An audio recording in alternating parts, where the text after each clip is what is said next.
નમસ્કાર વિદ્યાર્થી મિત્રો, સુપ્રભાત. આજે આપણે ત્રીજી કવિતા બી ધ બેસ્ટ ભણવાના છીએ. તો તમારા અંગ્રેજીના પાઠ્યપુસ્તકમાં પાના નંબર 120 ઉપર આ કવિતા આપેલી છે. તો તમે બધા જ અંગ્રેજીનું પુસ્તક ખોલો અને તેમાં પાના નંબર 120 ઉપર આવેલી ત્રીજી કવિતા જુઓ. કવિતાનું શીર્ષક છે be the best. Be the બેસ્ટનો અર્થ થાય છે સૌથી શ્રેષ્ઠ થજો. આમાં ઘણા બધા નવા શબ્દો આવે છે. જ્યારે પણ નવો શબ્દ આવશે ત્યારે હું એ બોલીશ. તમારે તમારા પુસ્તકમાં એની નોંધ કરતા જજો. કોઈનો ઉચ્ચાર ન આવડતો હોય અથવા તમને કોઈનો અર્થ ન આવડતો હોય તો તમે તેને તે જ વખતે પેન્સિલથી તમારા પાઠ્યપુસ્તકમાં અથવા તો રફ નોટમાં લખી શકો છો. એટલે આ બધી જ તૈયારી સાથે તમે બેસો. બી ધ બેસ્ટ. હવે પાઠ્યપુસ્તકમાં જુઓ, આપણે પહેલો સ્ટાન્ઝા જોઈ રહ્યા છીએ. સ્ટાન્ઝા, કવિતામાં સ્ટાન્ઝા એટલે અંતરો કહેવામાં આવે છે.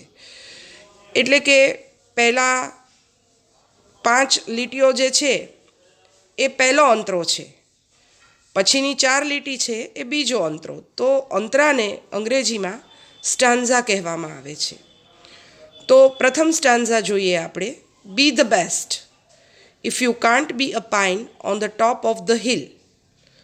પાઇન એટલે એક વૃક્ષનું નામ છે. ટોપ એટલે શિખર અને હિલ એટલે ટેકરી. જો તમે ટેકરી ઉપરના શિખર ઉપરનું કોઈ વિશાળ વૃક્ષ ન થઈ શકો. Be a scrub in the valley. Scrub એટલે નાનો છોડ, વેલી એટલે ખીણ. તો ખીણમાં આવેલું એક નાનો છોડ બનજો. એટલે કે તમે મોટા વૃક્ષ ન બની શકો, શિખર ઉપર ન પહોંચી શકો તો કંઈ વાંધો નહીં, ખીણમાં એક નાનો છોડ બનજો.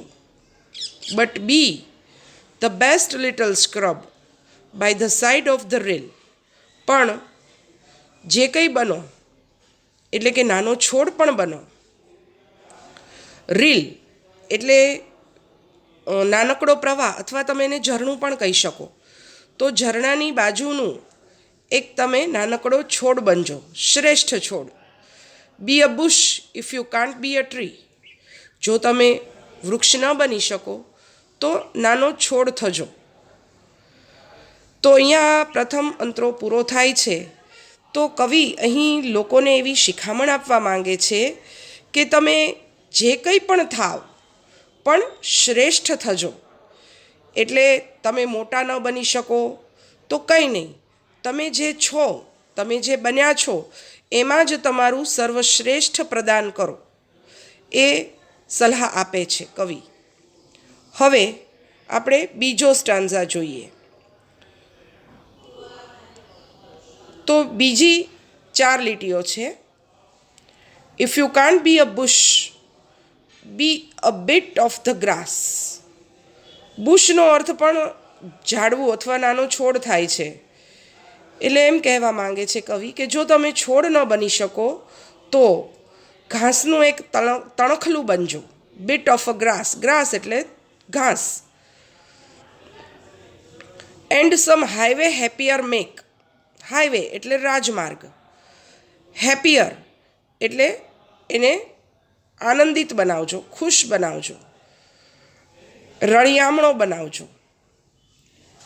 તો જો તમે કોઈ નાનું છોડ ન બની શકો તો એક ઘાસનું તણખલું બનજો અને એ તણખલાને કારણે રાજમાર્ગ છે એ રળિયામણો લાગશે. એટલે કે તમે જે છો એમાં જ તમે તમારી આસપાસના વાતાવરણને આનંદિત કરો અને તમે પોતે પણ આનંદમાં રહો, એવું કવિ કહેવા માંગે છે. પછીની લાઈન જોઈએ તો ઇફ યુ કાન્ટ બી અ મસ્કી. મસ્કી એ એક પ્રકારની મોટી માછલીનું નામ છે. ધેન જસ્ટ બી અ બાસ. બાસ એક નાના પ્રકારની માછલીનું નામ છે. જો તમે મોટી માછલી ન બની શકો તો માત્ર નાની માછલી બની રહો. But the liveliest bass in the lake. Liveliest એટલે એકદમ જીવંત, તરવરાટવાળી. તો તમે મોટી માછલી ન બની શકો મસ્કીની જેમ, તો બાસની જેમ નાની માછલી બનો, પણ એવી માછલી બનો કે જેથી આખું તળાવ છે એ જીવંત લાગે. લેક એટલે તળાવ.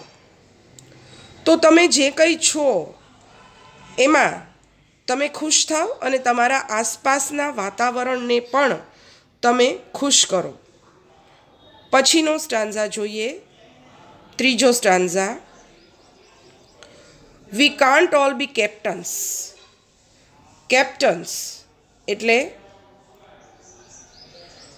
કપ્તાન. આપણે બધા જ કપ્તાન ન થઈ શકીએ. We have got to be crew. આપણે ખલાસી થવાનું છે. ક્રૂ એટલે ખલાસી. એટલે જે વહાણ હોય છે મોટા મોટા, એ વહાણના બધા જ કેપ્ટન તો ન બની શકે. કેપ્ટન કોઈ એક જ હોય, પણ એની નીચે વહાણને ચલાવનારા ખલાસીઓ ઘણા બધા હોય છે. તો બધા જ કેપ્ટન ન બની શકે, પરંતુ આપણે ખલાસી થવાનું છે.